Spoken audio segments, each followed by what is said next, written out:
¿Tienen frío o qué? No sé qué habrá pasado hoy, pero la mitad, más de la mitad se ha quedado en casa. Yo creo que el frío no conviene a la fe, ¿eh? Por alguna razón, el frío hace temer a los creyentes, por lo visto. Bueno, bienvenidos a todos, también a quien nos acompaña en esta noche. ¿Cómo es tu nombre? Alonso, bienvenido. Ojalá que te sientas a gusto aquí con nosotros. Bien, estamos estudiando la palabra de Dios. Hoy tocaba Primera de Corintios, capítulo 15. Ya terminamos el 14, ¿verdad? Y el capítulo 15 es un capítulo absolutamente diferente a los anteriores que hemos estudiado en Primera de Corintios. Es un capítulos que en los primeros que hemos estudiado hasta aquí tenían relación con la forma de entender la fe, con diferentes cosmovisiones, la manera en que los corintios entendían la fe, la manera como la entendían los griegos, la manera que expone Pablo como la revelación de Dios, ¿verdad? Veíamos que había problemas dentro de esa congregación, divisiones, había cuestiones morales, cuestiones éticas, problemas de todo tipo dentro de la congregación de Corinto, a pesar de ser una congregación que tenía muchísimos dones, ¿verdad? Pero todos esos problemas los enfrentaba entre sí a ellos. Por alguna razón, este tema, el tema que trata hoy, el 1 de Corintios capítulo 15, ¿qué tema es el que trata 1 de Corintios 15? La resurrección, ¿verdad? Por alguna razón, este tema en la iglesia de Corinto era controversial. Y nosotros vamos a estudiar en esta tarde sobre ese particular. Algunos críticos liberales, algunos teólogos que, tienen su propia postura, afirman que las doctrinas cristianas son inventadas por Pablo del año 55 en adelante, cuando él empieza a escribir estas epístolas. La pregunta es, ¿se inventó Pablo la doctrina de la resurrección? ¿Qué piensan? ¿Perdón?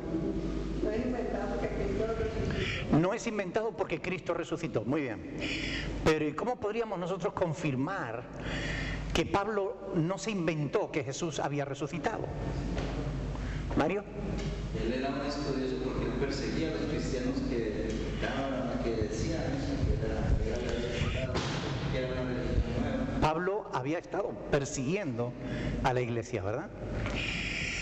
Bien, desde luego Pablo no se inventó que Jesús había resucitado. Nosotros vamos a ver ahora, vamos a estudiar cuántas evidencias hay de la resurrección de Cristo. Ahora, ¿cómo sabemos que la resurrección de Cristo no fue un invento de Pablo? ¿Cómo sabemos que no fue Pablo el que se inventó la predicación sobre la resurrección de Cristo? Pues muy sencillos. Podemos ir al libro de los Hechos de los Apóstoles, en el capítulo 2, vamos a ir, por favor, acompáñenme, Hechos capítulo 2, versículos del 34 al 36, ahí tenemos a alguien que está predicando, y fíjense lo que dice. Hechos capítulo 2, versículos del 34 al 36. Miren, dice, porque David no subió a los cielos, pero él mismo dice, dijo el Señor a mi Señor, siéntate a mi diestra hasta que ponga a tus enemigos por estrado de tus pies. Pues sepa pues ciertísimamente toda la casa de Israel que a este Jesús, a quien vosotros crucificasteis, Dios lo ha hecho Señor y Cristo. Y al oír esto, ¿quién estaba predicando aquí? El apóstol Pedro. Fíjense que esta predicación era durante el día de Pentecostés. Durante el día de Pentecostés, Pedro ya estaba dando testimonio de que Jesús, al que ellos, los judíos, habían crucificado, no solo había resucitado, sino que Dios le había hecho Señor y Cristo. Y realmente Pedro está dando testimonio solamente 50 días después de que Jesús hubiera resucitado. Ya Pedro estaba predicando sobre la resurrección de Cristo. Pablo todavía no estaba convertido en este momento. Pablo va a tardar varios años en convertirse. Aquí, 50 días después de que Jesús subiera a los cielos, ya Pedro estaba testificando que Jesús había resucitado. Por tanto, la proclamación de la resurrección de Cristo como doctrina no es un invento de Pablo, ni es un invento de los apóstoles, como vamos a ver ahora también a continuación, ¿no? Realmente Cristo resucitó de entre los muertos. Hechos demuestra que esta doctrina era parte fundamental de la predicación apostólica. En el momento en que Pablo se convirtió, enseguida ya él empezó a predicar la resurrección de Cristo. Fíjense, por ejemplo, en Hechos capítulo 17, Hechos 17, un poquito más adelante, versículo 18, Pablo dice... Pablo estaba en Atenas, ¿verdad? Y dice Lucas que algunos filósofos de los epicúreos y de los estoicos discutían con él.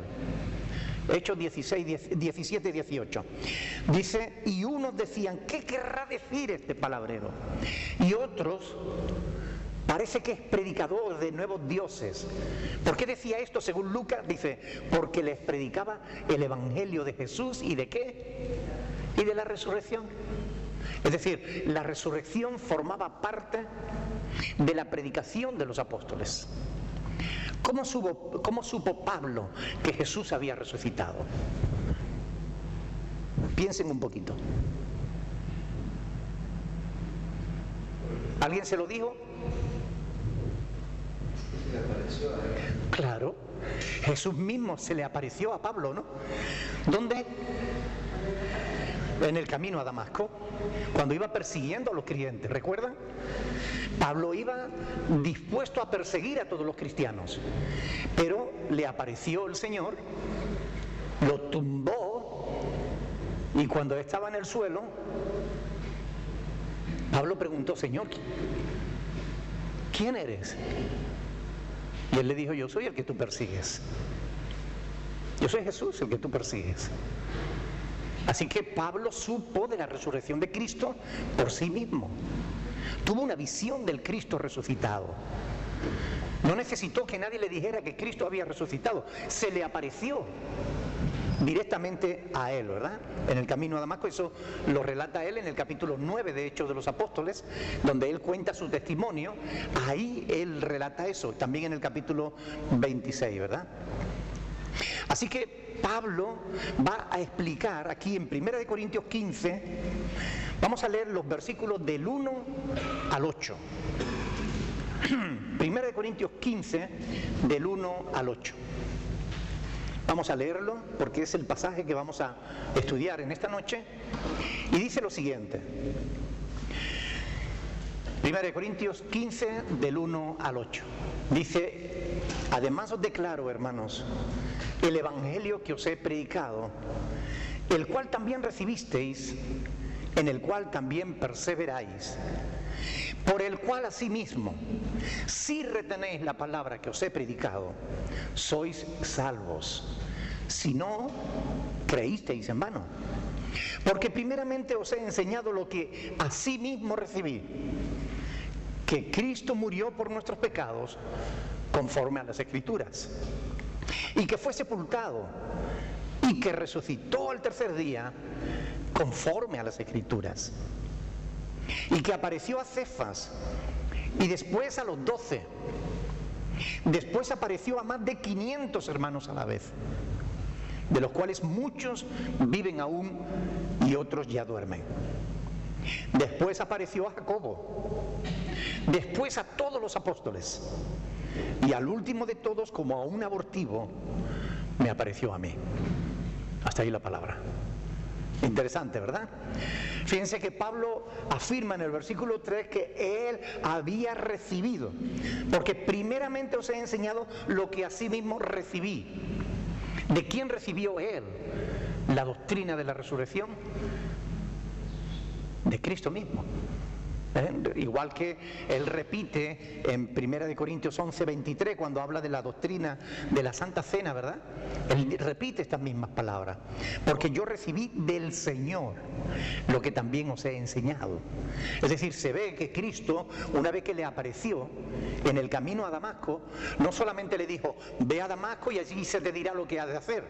Eso es un resumen de Lucas. Sino que ahí Dios, el Señor Jesús, le estuvo hablando de lo que quería que él hiciera. Y Jesús le enseñó, y Jesús le habló, y le mostró cuál era su voluntad, y qué era aquello de lo que él quería que predicara, aquello que quería que expusiera. Así que Pablo recibió sus doctrinas directamente del Señor Jesús. ¿Ok? Pero además, después dice la Escritura que él subió a Jerusalén, donde estaban los apóstoles, y allí él se entrevistó con ellos. Se reunió con Pedro, se reunió con Jacobo, que era el pastor de la iglesia en Jerusalén. Los apóstoles, con toda seguridad, reforzaron el conocimiento que él tenía de las doctrinas. Vamos a ver en Gálatas capítulo 1, versículo del 18 al 19. Gálatas 1, del 18 al 19.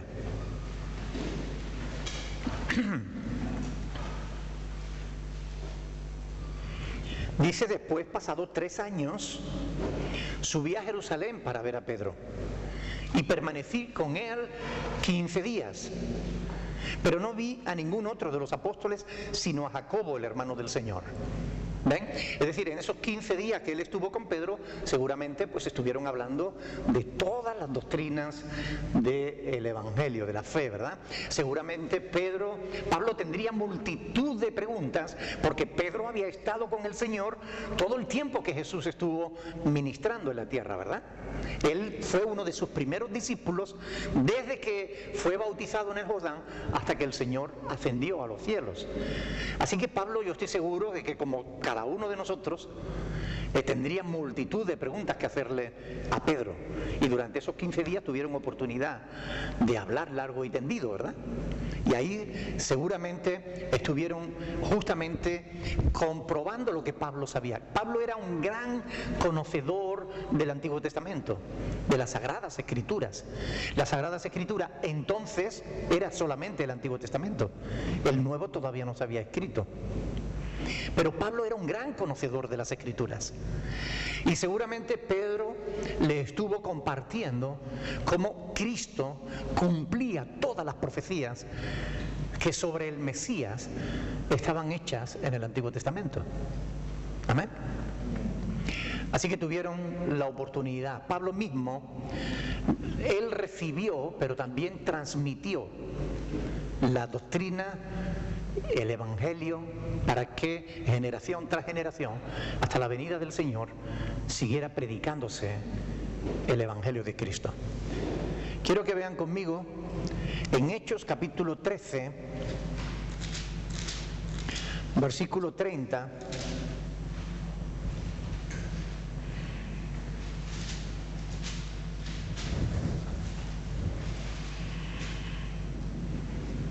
¿Lo tienen? Hechos 13:30. Dice: mas Dios le levantó de los muertos. Ahí está la declaración de la resurrección de Cristo, ¿verdad? Mas Dios le levantó de los muertos, y Él se apareció durante muchos días a los que habían subido juntamente con Él de Galilea a Jerusalén, los cuales ahora son sus testigos ante el pueblo. Y nosotros también os anunciamos el evangelio de aquella promesa hecha a nuestros padres, la cual Dios ha cumplido a los hijos de ellos, a nosotros, resucitando a Jesús, como está escrito también en el Salmo 2: mi hijo eres tú, yo te he engendrado hoy. Y en cuanto a que le levantó de los muertos para nunca más volver a corrupción, lo dijo así: os daré las misericordias fieles de David. Por eso lo dice también en otro salmo: no permitirás que tu santo vea corrupción. Porque a la verdad David, habiendo servido a su propia generación según la voluntad de Dios, durmió, es decir, murió, y fue reunido con sus padres y vio corrupción. Mas aquel a quien Dios levantó, se refiere a Cristo, no vio corrupción. Amén. Así que Pablo tenía claro lo que tenía que predicar y realmente lo predicaba con toda claridad. Continuamente en las palabras de Pablo, en los sermones de Pablo, en los mensajes de Pablo, vamos a ver este evangelio predicado una y otra vez. Pablo no se inventaba en doctrinas nuevas, como hoy parece ser una necesidad entre los pastores modernos. Todos quieren innovar, todos quieren decir algo nuevo, todos quieren descubrir la pólvora, pero la pólvora ya está descubierta. Entonces nosotros no tenemos que predicar un evangelio nuevo, tenemos que predicar el evangelio de Jesús, tenemos que predicar la verdad de que Él murió, fue sepultado y resucitó al tercer día. Todo esto conforme a las Escrituras, para que nosotros también tuviésemos la esperanza de la resurrección y de la vida eterna. Amén. Él no esperó a escribir sus cartas para hablar de la resurrección. Inmediatamente que se convirtió, él comenzó a hablar de la resurrección. Ahora, si Pablo les había enseñado a los corintios sobre la resurrección, ¿por qué tenían dudas? ¿Por qué tenían problemas con esa doctrina? ¿Por qué Pablo les tiene que escribir todo un capítulo? Y curiosamente, el capítulo más largo de la epístola, el tema del que está ahí hablando Pablo, es este de la resurrección, el capítulo más largo de la epístola. ¿Por qué? ¿Por qué fue necesario que Pablo hablara de esto? ¿Qué piensan? Yo creo que fue también como el tema de la lengua, porque había gente dentro de la iglesia, paganos, que querían traer ese proyecto de la lengua. Claro, había división de opiniones dentro de la iglesia de Corinto. Ustedes saben que eran dos culturas muy diferenciadas. No dos, había varias culturas allí y todas enfrentadas entre sí. Esa divergencia, esas dificultades de entendimiento, esas culturas chocaban entre sí. Los griegos no creían en la resurrección del cuerpo. Ellos creían que lo importante era morir, porque una vez que mueres te conviertes en espíritu y te unes a lo que ellos decían que era el todo, el Dios. Pero esa idea llevó a muchos griegos a suicidarse. Pero era una bestialidad. Sin embargo, cuando esos griegos se convertían al evangelio y venían a la iglesia, seguramente trataban de influir a los cristianos de que no había que creer en la resurrección. Y allí había problemas y había dificultades. También sabemos por los evangelios que había un grupo de judíos que no creían en la resurrección. ¿Recuerdan? ¿Cómo se llamaba ese grupo judío que no creía en la resurrección? Saduceos. Estaban los fariseos, que sí creían en la resurrección, y estaban los saduceos, que no creían en la resurrección. Fíjense, por ejemplo, en Mateo capítulo 22, versículo 23.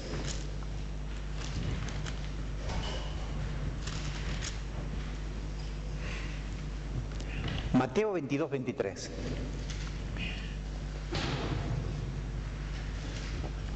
Aquel día vinieron a él los saduceos que dicen ¿qué decían? Que no hay resurrección. Los saduceos decían que no hay resurrección. Era un grupo de judíos, pero que no creían en lo sobrenatural. Si se dan cuenta, miren, en el versículo, todo este, del 23 hasta el 33, le están poniendo a Cristo una prueba, porque como ellos no creían en la resurrección, pues le están tratando de buscar las cosquillas. Pero mire, vamos a ir a Hechos, capítulo 23, Hechos 23, vamos a mover la Biblia un poquito, versículo 8, Hechos 23, 8.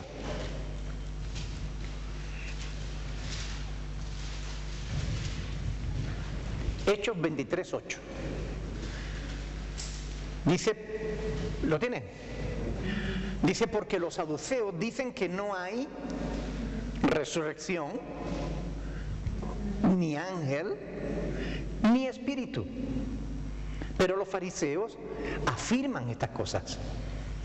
O sea que había un grupo judío que tampoco creían en la resurrección. No sabemos si había saduceos entre los miembros de la iglesia de Corinto, o si los saduceos habían llegado allí y les habían influido. No lo sabemos, por tanto no vamos a conjeturar. Lo que sí sabemos es que allí había problemas para recibir la doctrina de la resurrección. Yo me inclino más a pensar que era la influencia de los griegos, ¿verdad? Que no creían en la resurrección. Pero sea como sea, es evidente que no creían. O sea, muchos dentro de la iglesia de Corinto estaban negando la resurrección. Entonces, cuando vamos al capítulo 15 de Primera de Corintios, ahí dice, fíjense, por ejemplo, versículo 12, 15, 12. Dice, pero si se predica de Cristo que resucitó de los muertos, ¿cómo dicen algunos entre vosotros que no hay resurrección de muertos? O sea, dentro de la iglesia de Corinto había quienes no creían realmente en la resurrección. Pablo entiende que tiene que contrarrestar esto, que tiene que corregir esa doctrina falsa. Por eso él escribe este capítulo para dar respuestas claras, para dar evidencia de que la resurrección es una realidad, la de Cristo y la nuestra. ¿Qué puede significar el hecho de que este sea el capítulo más largo? Sino que era un tema al que Pablo le daba una gran importancia, ¿verdad? Porque realmente esto es una doctrina fundamental. Aquí no se trata de si la mujer tiene que llevar o no tiene que llevar velo. Aquí se trata de que, oye, o morimos con esperanza o sin esperanza.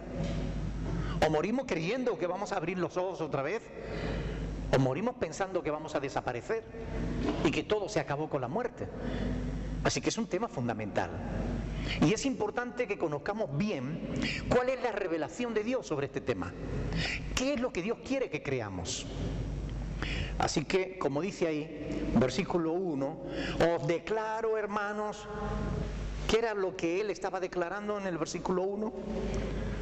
Os declaro, hermanos, ¿qué era lo que estaba declarando él?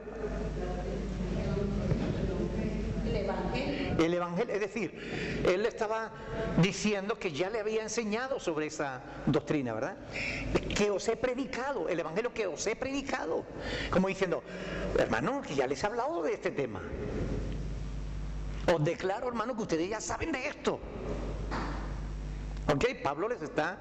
Recuerdan que cada vez que usa la palabra hermanos es para después corregirle, ¿verdad?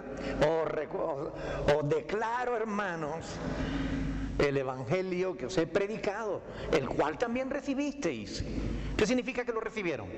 Que lo creyeron, lo habían creído, pero ahora por alguna razón habían dejado de creer en eso. ¿Ustedes se dan cuenta de la importancia que tiene cuidar las doctrinas? Porque las doctrinas van y vienen. Hoy creemos una cosa, mañana podemos creer otra. Pero la fe cristiana está fundada sobre lo que Dios ha dicho, no sobre la opinión de los hombres. Tú no tienes que creer según lo que a ti te parezca. Tú no tienes que creer según lo que yo te diga. Tú tienes que creer según lo que Dios te dice en su palabra. Amén.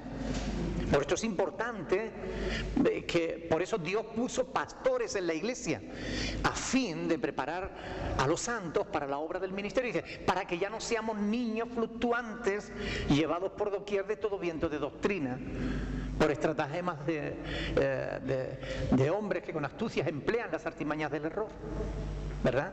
Sino que para que no seamos niños, para que seamos maduros en la fe, no más duros, sino maduros, tenemos que conocer bien la palabra de Dios y aferrarnos a ella. Y aquí el tema de la resurrección es un tema muy importante.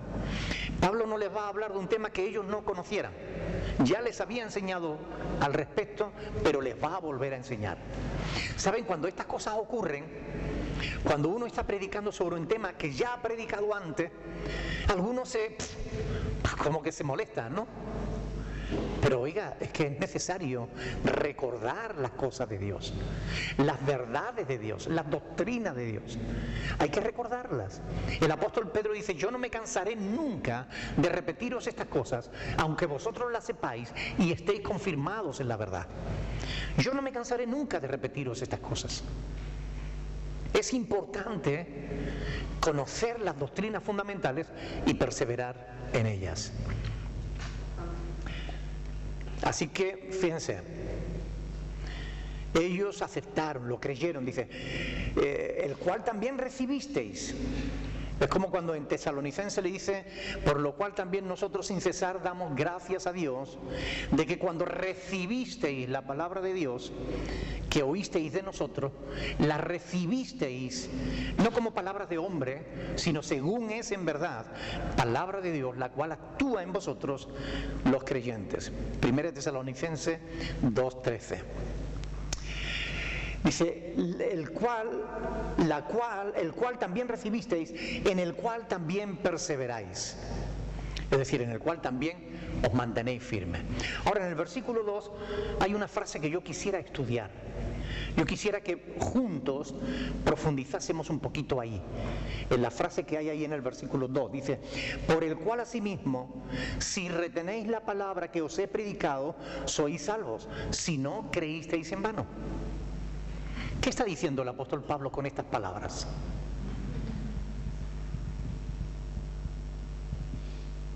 Si no estamos seguros de nuestra fe, lo que estamos creyendo, estamos totalmente equivocados. O sea, la fe ya se nos es vana. Que si no estamos seguros de la fe, es vana. Si no estamos seguros de que hay resurrección, nuestra fe es en vano. Volvamos a leerlo. Por el cual asimismo dice: si retenéis la palabra que os he predicado, sois salvos, si no creísteis en vano. Tenerla siempre en la mente y el corazón.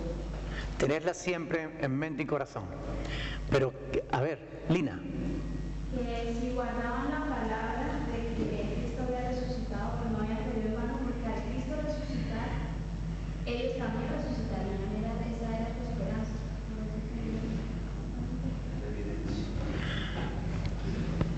Aquí hay un condicionante, ¿no les parece?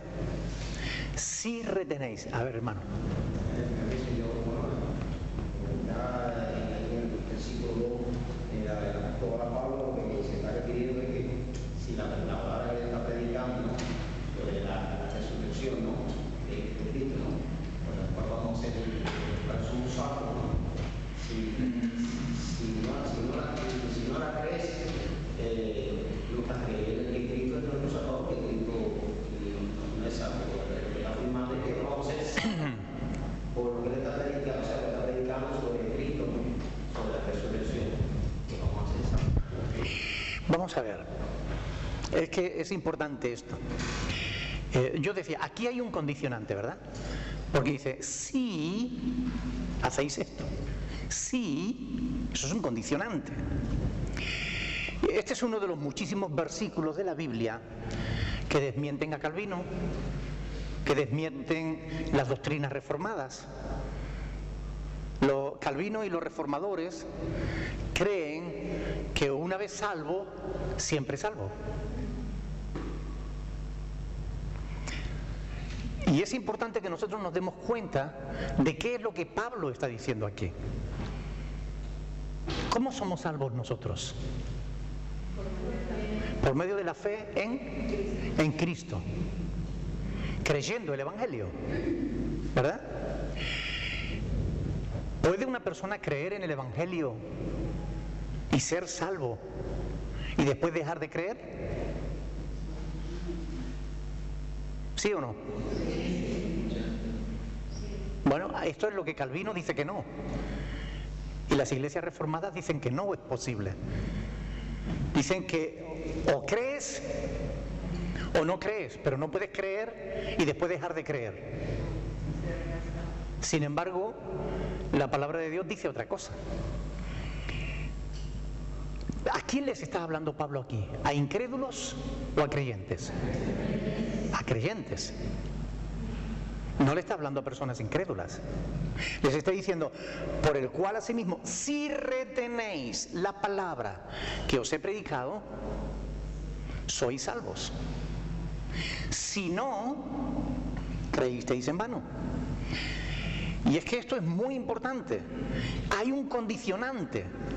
Para que tú te salves, tú tienes que creer la palabra de Dios. ¿Ok? Pero tienes que permanecer creyendo esa palabra de Dios. No puedes dejar de creerla. Porque si dejas de creerla, te pierdes. Esto es lo que Pablo está diciendo aquí. Fíjense, vamos a poner el versículo al revés, para que podamos entenderlo.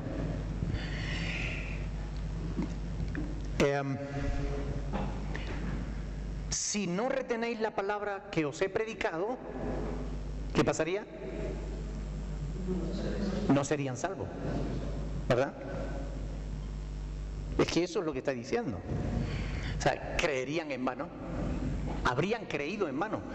Creer en vano significa que se puede creer y no alcanzar aquello para lo que estás creyendo. Eso es creer en vano. Un pasaje que nos puede ayudar a entender esto es Romanos capítulo 8, versículo 24. Romanos 8, 24.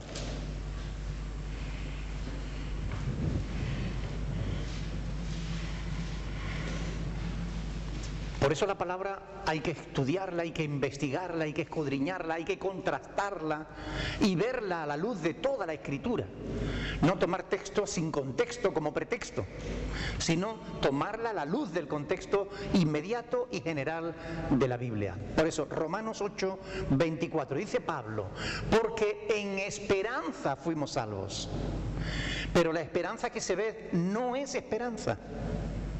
Porque lo que alguno ve, hay que esperarlo. Dicho de otra manera, nosotros somos salvos en esperanza. Todavía no estamos disfrutando la salvación. Yo creo que soy salvo y nadie me puede quitar mi salvación, ni el diablo.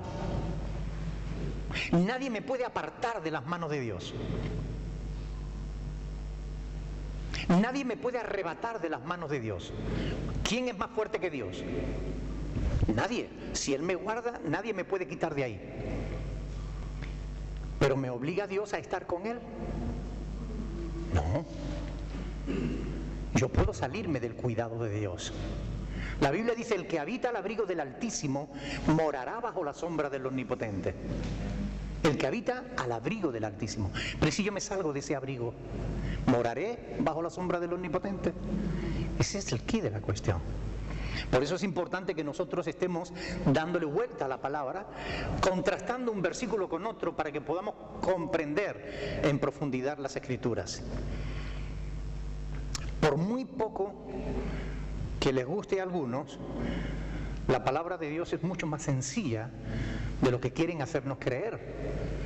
Pablo dice, si retenéis la palabra que os he predicado, sois salvos. Si no, creísteis en vano. Creyeron, pero en vano. Lo curioso es que Pablo, inspirado por el Espíritu Santo, afirma justamente lo contrario a lo que dicen los calvinistas, a lo que dicen los reformadores. ¿Se equivocará el Espíritu Santo al inspirar al apóstol Pablo? ¿O se equivocó Calvino? Esa es la cuestión. Es evidente que Calvino y las iglesias reformadas no tenían este versículo en sus Biblias. ¿O sí? Pastor, y en la parábola también del sembrador, que dice que hay Lucas 8:3, ¿verdad? Cuando dice, vamos a leerlo porque es un texto interesante, ¿verdad? Donde Jesús mismo está diciendo lo que Calvino dice que es imposible que ocurra. Lucas capítulo 8.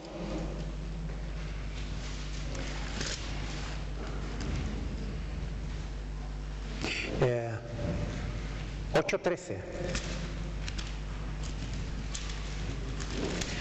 Dice, los de sobre la piedra son los que habiendo oído, ¿qué hacen? Reciben la palabra con gozo, la reciben, oyen y la reciben.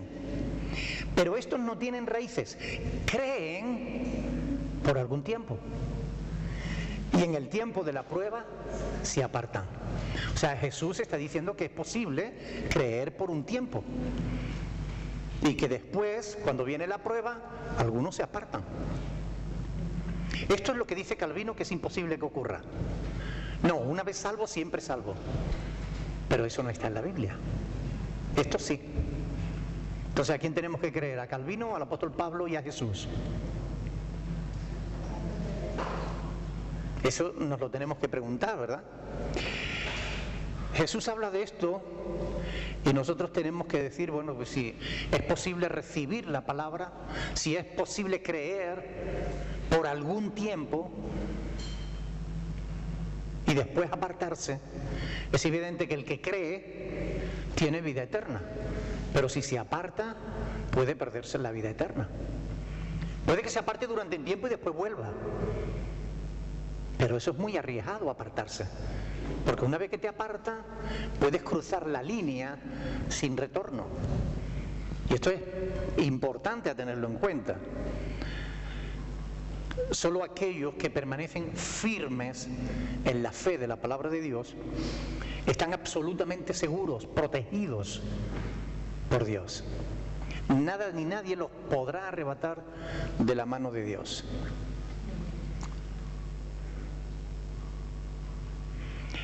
Mientras tenga fe, estará bajo la cobertura de Dios. En el momento en que pierda su fe, perderá la protección de Dios. Hebreos capítulo 2, versículo del 1 al 4. Hebreos 2 del 1 al 4. Por tanto, dice ahí, Hebreos capítulo 2, versículo 1, por tanto, es necesario que con más diligencia atendamos a las cosas que hemos oído, no sea que nos deslicemos. ¿Qué es deslizarse? Resbalarse, ¿verdad? ¿Qué pasa cuando te resbalas? Te caes. Y eso es importante tenerlo en cuenta. No sea que nos deslicemos. Aquí el autor de Hebreos está diciendo, es necesario que con más diligencia atendamos a las cosas que hemos oído, a las palabras de Dios, al Evangelio. Porque si la palabra dicha por medio de los ángeles fue firme, y toda transgresión y desobediencia recibió justa retribución, escuchen bien, ¿cómo escaparemos nosotros si descuidamos una salvación tan grande? ¿Cuál sería la respuesta a esta pregunta? ¿Cómo escaparemos nosotros si descuidamos una salvación tan grande? De ninguna manera, no escaparíamos. Y la epístola a los hebreos se la está escribiendo a los creyentes o a los incrédulos. A los creyentes. No les está hablando a personas incrédulas. Se lo está diciendo a gente que son salvos. Pero está diciendo, cuidado, no te deslices. Porque ¿cómo escaparemos nosotros si descuidamos una salvación tan grande? Por tanto, ¿tendría sentido esta exhortación del autor de Hebreos si la salvación no se pudiera perder? ¿Tendría sentido esta exhortación? Si una vez salvo, siempre salvo, ¿para qué esta exhortación? No tiene sentido. Volvamos al texto de 1 Corintios capítulo 15. Ahí Pablo nos está diciendo, si retenéis la palabra que os he predicado, sois salvos, si no creísteis en vano. Pablo predicó en Romanos 6, 23, dice, la paga del pecado es muerte, más la dádiva, el regalo de Dios es vida eterna en Cristo Jesús, Señor nuestro. La salvación es un regalo que Dios te da. ¿Pero tú estás obligado a retener un regalo? No.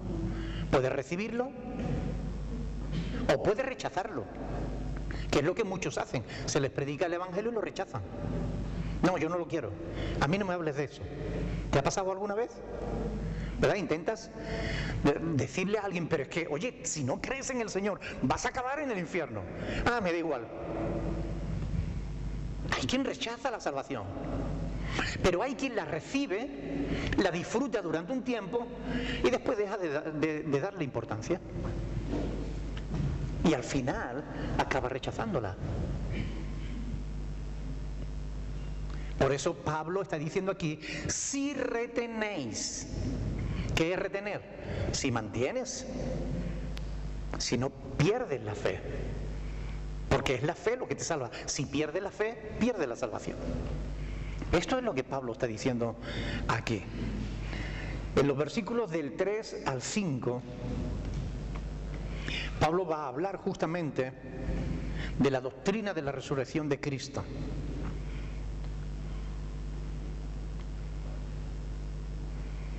En Gálatas 1:12, dice Pablo,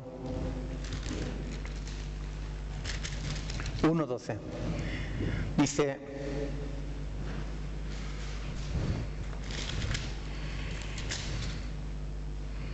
desde el 11, mas os hago saber, hermanos, que el Evangelio anunciado por mí, dice Pablo, no es según hombre. Pues yo ni lo recibí ni lo aprendí de hombre alguno, sino por revelación de Jesucristo. ¿Amén? ¿Recuerdan que antes estábamos preguntando cómo es que Pablo sabía estas cosas? Jesús se las reveló.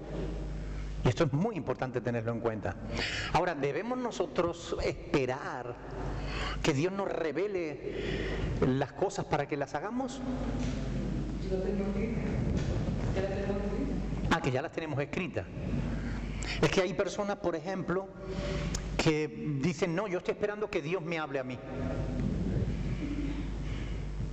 Hermano, ¿por qué no vienes a la iglesia? No, yo estoy esperando que Dios me lo diga. Ahí la palabra ya está escrito, no dejando de reuniros como algunos tienen por costumbre.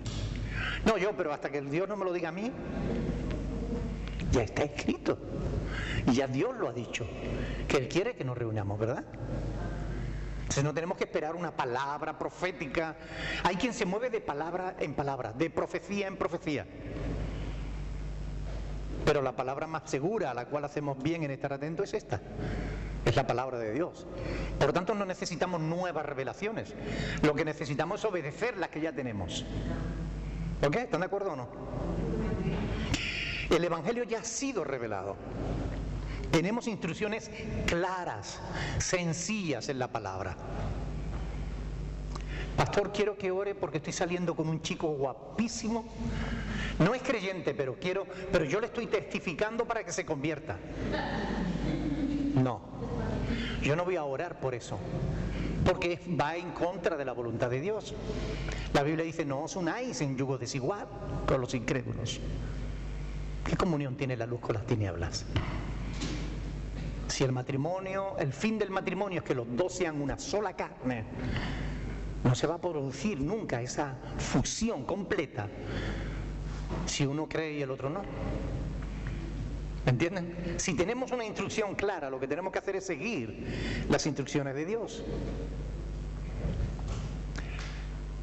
Hermano, me ha salido un trabajo, pero yo no sé si aceptarlo.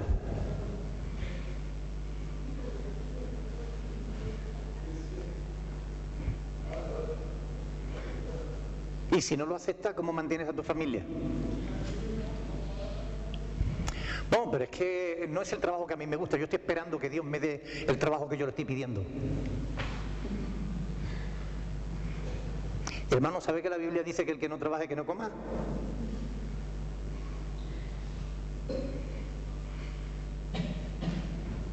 Hay instrucciones claras, sencillas. ¡Hey, Señor Jesús! A nosotros lo que nos corresponde es creerlo, vivirlo y también transmitirlo. ¿Recuerdan las palabras de Pablo a Timoteo cuando le dice: lo que has oído de mí ante testigos, esto también encarga a hombres que sean fieles e idóneos para enseñar a su vez a otros? Es decir, la palabra tiene que correr, la palabra tiene que ser glorificada, la palabra tiene que pasar de padres a hijos, de familiar a familiar, de compañero de trabajo en compañero de trabajo. Tenemos que compartir la fe con otros, porque todo el mundo necesita de la fe. Todo el mundo necesita el perdón de sus pecados. Todo el mundo necesita la salvación. Y lo que tenemos que predicar no es algo que tengamos que ayunar y orar para que Dios nos lo revele. No, y hasta aquí en la Escritura. Lo que tenemos que predicar es la palabra de Dios. Amén.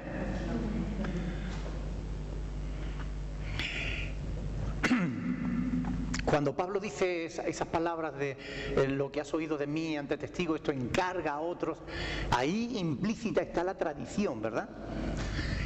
Los católicos le hacen mucho énfasis a pasajes como ese. Ahora, una preguntita: ¿todas las tradiciones son buenas? No, ¿verdad que no? Hay tradiciones que sí y hay tradiciones que no. Por eso, ¿cómo podemos saber si una tradición es buena o no? A través de las Escrituras. Porque Pablo nos dice: no os conforméis a este siglo, sino transformaos por medio de la renovación de vuestro entendimiento, comprobando lo que sea agradable a Dios, cuál sea la buena voluntad de Dios, agradable y perfecta. Comprobando, y lo podemos comprobar en la palabra de Dios. Por ejemplo, hoy es el Día de Acción de Gracias en Estados Unidos, ¿verdad? Hoy se celebra el Día de Acción de Gracias. Ellos celebran ese Día de Acción de Gracias porque los primeros ingleses que llegaron a Estados Unidos, aquellos hombres que fueron en el Mayflower, después de recoger su primera cosecha, se reunieron con los indígenas que habían allí y que ya tenían buenas relaciones con ellos, con algunos. Pues se reunieron y quisieron celebrar una fiesta de acción de gracias a Dios. Después, más adelante, George Washington la instituyó como una fiesta nacional. Un día al año donde reunirse las familias y demás para darle gracias a Dios. Yo les pregunto, ¿esa fiesta es conforme a la voluntad de Dios? ¿No? ¿Por qué? ¿Dios no merece que le demos las gracias? Sí, pero un día nada más. Bueno, pero como mínimo un día, ¿no? No hay nada de malo en darle gracias a Dios. Todos los días debiéramos darle gracias. Pero ¿qué tiene de malo celebrar un día al año en el que nos reunamos expresamente para eso? No tiene nada de malo. No tiene absolutamente nada de malo. Ahora, Halloween es conforme a la voluntad de Dios. ¿Por qué? Porque no nace como una adoración a Dios, nace como una adoración a un demonio llamado Samhain, al que los celtas le rendían culto, el demonio de la muerte. Claro, eso está mal, es una tradición que los cristianos no deberíamos participar en ella. Pero ¿por qué no en un día de acción de gracias? No hay problema, ¿verdad? Cada tradición debe ser comprobada a través de las Sagradas Escrituras para ver si se ajusta o no se ajusta a la voluntad de Dios. ¿Ok?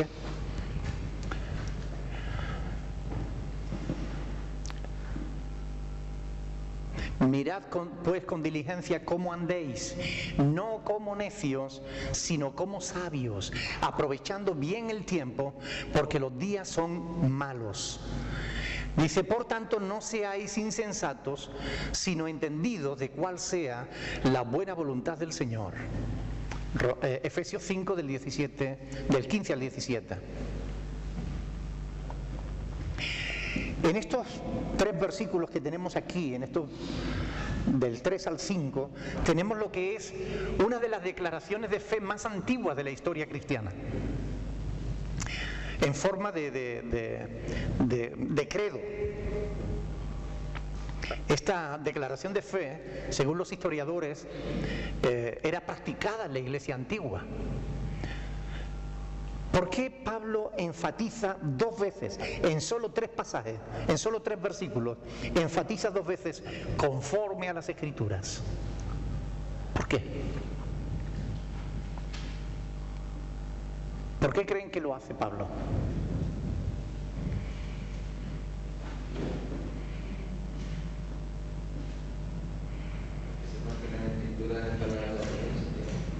Para que sepan que la Escritura es palabra de Dios.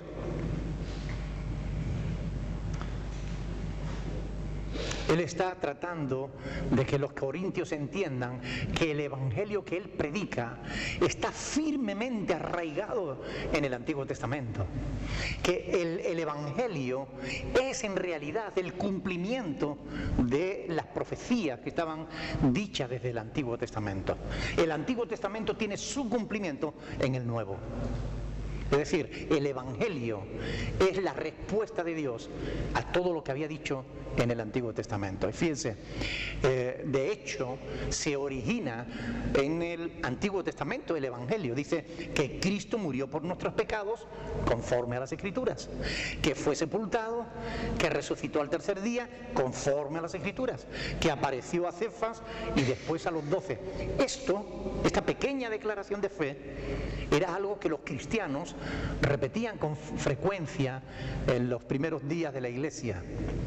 Son cuestiones importantes que estaban casi en todas las predicaciones apostólicas. Si analizan las predicaciones que aparecen en el Nuevo Testamento, verás que estas cosas estaban siempre en las predicaciones de los apóstoles. Eran parte fundamental de la predicación de los apóstoles. Ahora yo les preguntaría, ¿cuáles son las cosas fundamentales que hoy más se predica desde los púlpitos cristianos?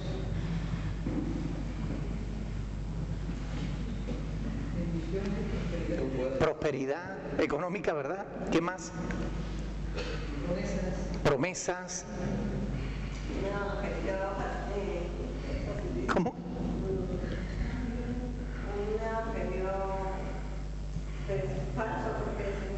Un evangelio falso.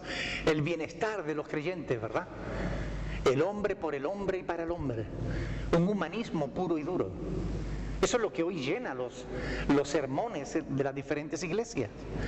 Hoy ya no está Dios en el centro de los sermones. Hoy está el hombre.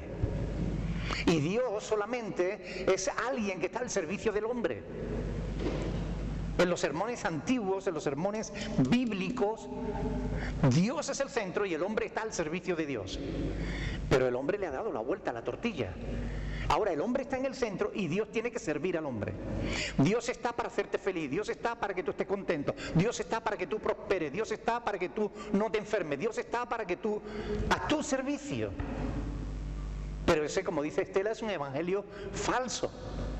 No es un evangelio real, al menos no es el evangelio que tenemos en las Escrituras. En las Escrituras el evangelio que tenemos es este: Cristo murió por nuestros pecados, fue sepultado y resucitó al tercer día, conforme a las Escrituras. Este es el evangelio. ¿Tiene algo que ver ese evangelio que se predica hoy con esto? Absolutamente nada.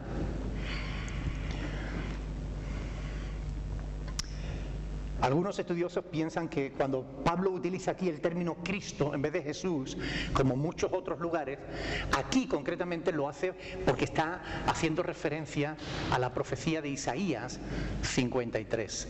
Es decir, está haciendo referencia al Cristo sufriente, a que estas cosas ya estaban profetizadas. ¿Recuerdan Isaías 53, no? Herido fue por nuestras transgresiones, etcétera.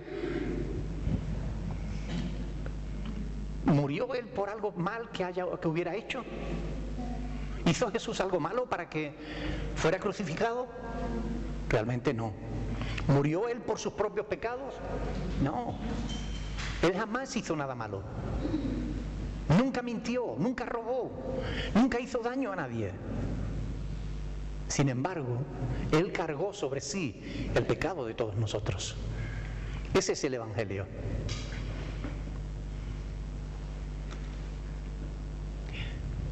cuando dice que Cristo murió por nuestros pecados, es una doctrina que está permanentemente en todas las epístolas del apóstol Pablo, en Romanos, en Gálatas, en Efesios, en Tesalonicenses, en Tito.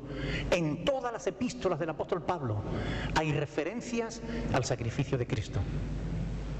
Cuando tú escribes una carta, ¿hablas de Jesús?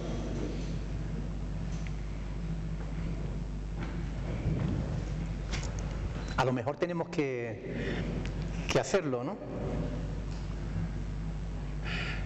A ver, se me pasó, se me ha ido a ver, encontraré el sitio.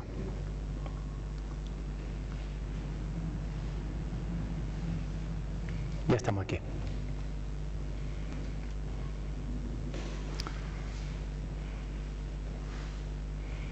Cuando dice Cristo murió por nuestros pecados, da la idea de la sustitución, ¿verdad?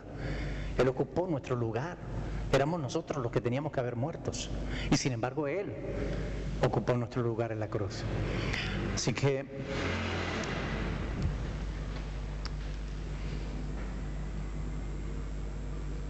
ahora hay una cuestión que también quiero.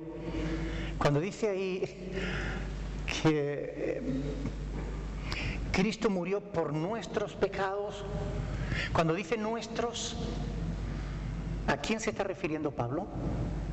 ¿A quiénes se está refiriendo Pablo? Incluyéndose el mismo a nosotros. Sí, ¿quiénes son nosotros? ¿Quién? Los creyentes. O sea, y los no creyentes. A ver, aquí hay que ponerse de acuerdo.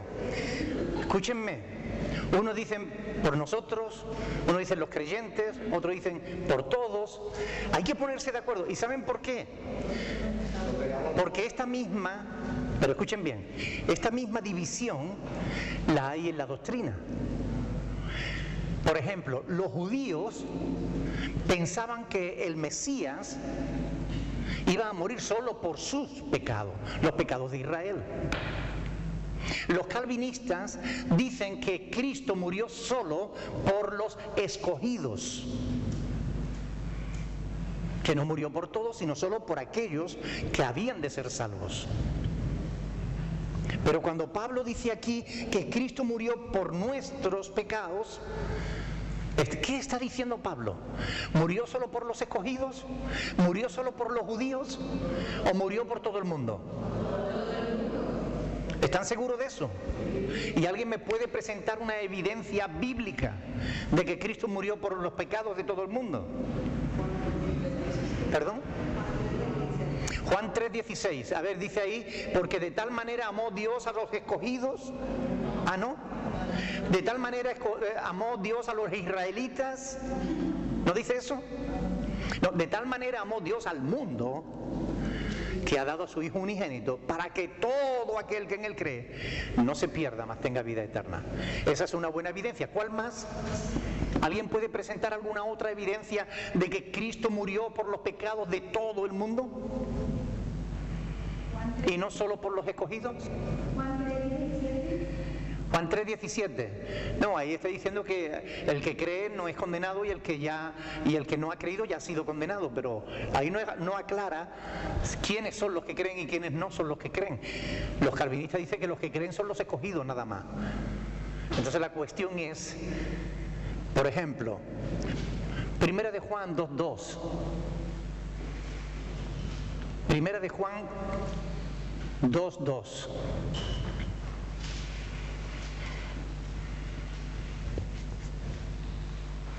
La Biblia se interpreta a sí misma, no a través de Calvino ni a través de ningún teólogo, sino a través de un pasaje se tiene que interpretar a la luz de otro pasaje.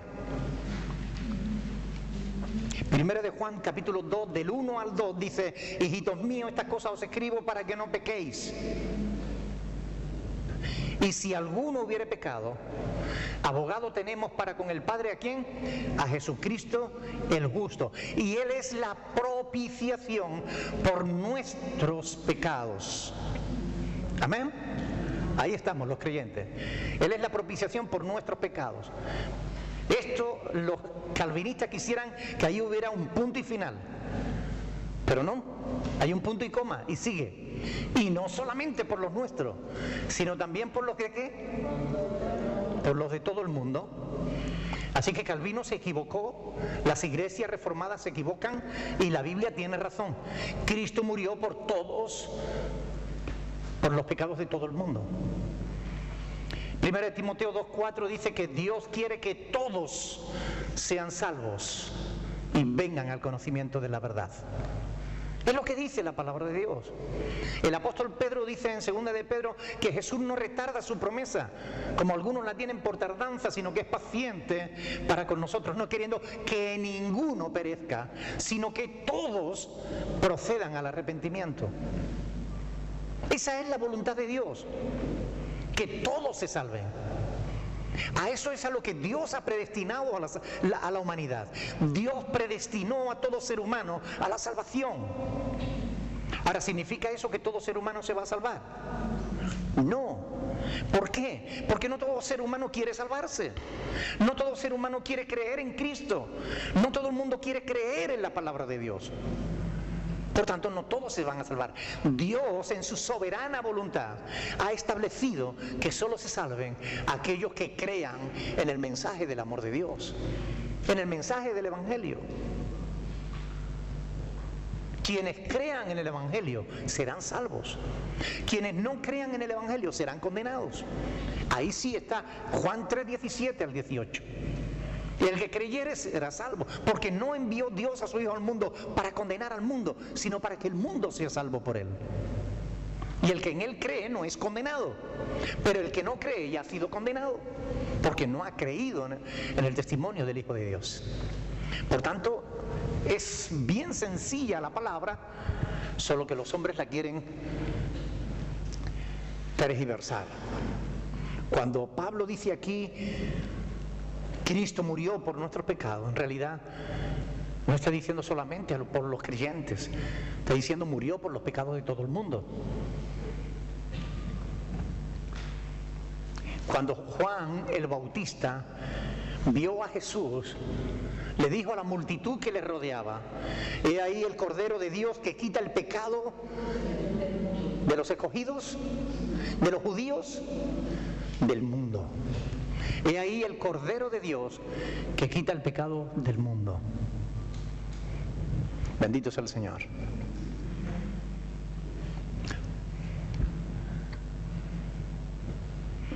El cual se dio a sí mismo en rescate por todos, dice el apóstol Pablo.